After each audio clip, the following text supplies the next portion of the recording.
Kam jirtani naguma fayyaa keessani waan tokko na isinitti hima jedheetani.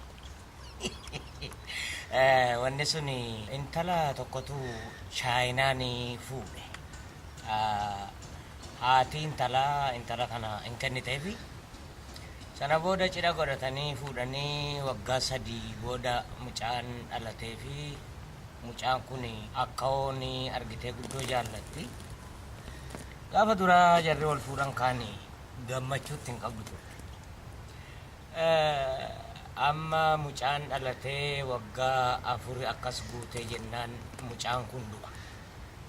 Gaafa mucaan du'e haati an duraanan beekee jetti. Maal beektee jedhaniitti siqanii gaafannaan qodaan chaayinaa akka inni hin barakanne an duraan hin beekee jetti.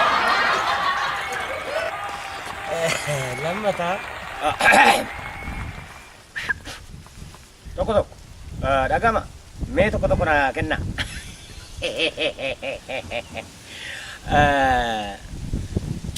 Intala tokkoti argitee Tigireen mana hidhaa keessatti ulfoofsite.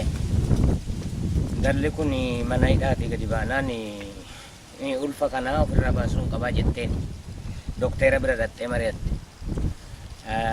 Akkamitti ulfooftee jennaan akkasii humnumaanii jetteen. Jennaan wanni kunillee waan danda'amu se'uu jennaan maaliifii jetteen beekumee gaanuma yaallaa jedheeti qoricha kennaafi galtee aga ji'a tokko walakkaa liqimsitee homa min taaneef qorichi baasuu dide. Jennaan innattee gaafatte dokter maalin godhaa jettee jennaan an duraan asitti mee jedheen maali jennaan jarri kun lafa seenan iyyuu hin ba'anii garaa seenanii ba'anii jedhe.